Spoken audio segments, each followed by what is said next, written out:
G'day champion, it's Stuart Stone here from Health and Fitness Over 40, and today we're going to talk about something that could literally save your life. So listen up, share this video with the people you love and care about, and let's get into it. So what are we talking about today? How to survive a heart attack. Why are we talking about that? Because unfortunately in the Western world today, over 40% of adults are overweight and or obese. And for 60% of people with heart disease, the first symptom of heart disease is a heart attack that kills them. So pretty big statistics. In fact, heart disease is one of the top 3 killers in the Western world, depending on which country you look at.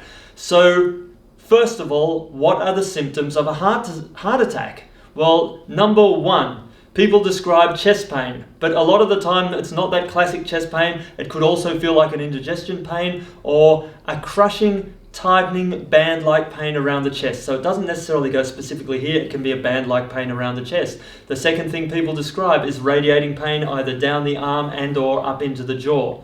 Now, over 20 years in practice, I would have a chat to patients who had survived heart attacks and say, look, does it fit what it says in the textbook? I want some real-world knowledge and understanding of this besides what it just says in the book. And the third big thing that everyone I spoke to reported on was a sense of impending doom. In other words, something bad is about to happen. You've got that chest pain, that chest tightness, with or without the radiating pain up into the jaw or down into the arm, but that sense of impending doom says something bad is about to happen. And when you get that feeling, you've got about 20 to 30 seconds before you hit the ground with a full-blown heart attack. So what do you do? Now, obviously you want to get help, you want to get an ambulance nearby, but let's say you're on your own or you don't have your phone handy. The most powerful thing that you can do is paroxysmal coughing. Now, what the heck does that mean? That means a big deep breath and a massive cough, as if you're going to cough up a lung. We're talking full-blown. Why? Why does that work? Why is it so effective? Because it forces your diaphragm to contract up into your chest, and it gives an impulse to your heart to keep that heart pumping blood.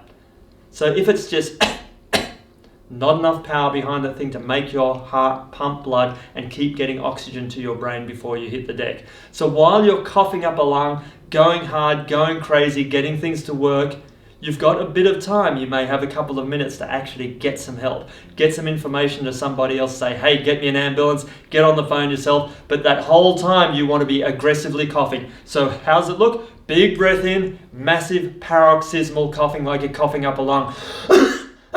Get that heart pumping, keep it moving. Some of the time it self-corrects, but most importantly, if you're in a situation like that, get yourself to hospital ASAP. So when we were researching for this video, we found that there was quite a lot of controversy. You see, the cough CPR approach ended up on social media a few years back, and it was met by a mixed review from Snopes. So in an ideal world, if you had the time, if you had the wherewithal, you would dial the emergency services for an ambulance and take an aspirin. But the cough CPR isn't used or advisable in those situations. It's for when you're about to hit the tiles, suffering a heart attack, and there's no one around to call an ambulance for you or perform CPR.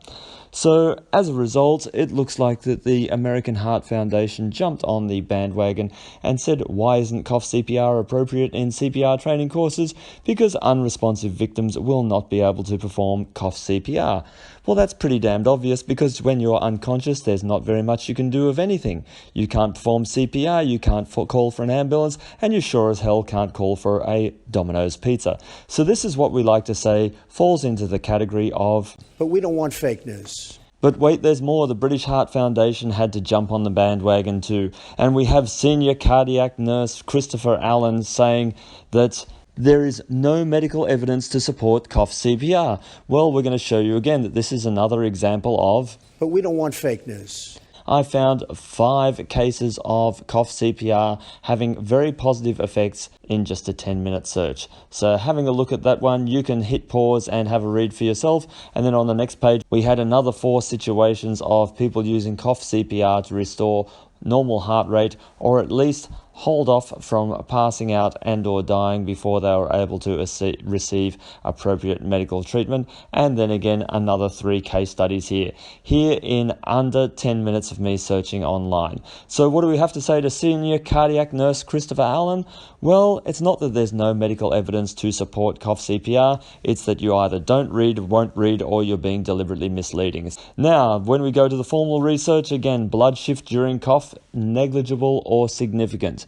Well, deep vigorous coughing and the consequent fluctuations in intrathoracic and intra-abdominal pressure activate both the thoracic and the abdominal pump mechanism.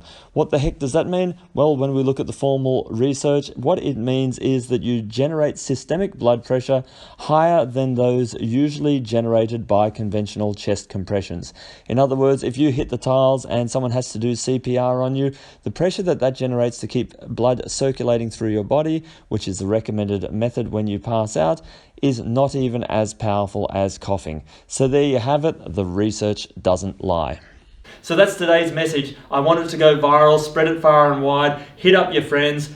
This could save a life, it may even save yours.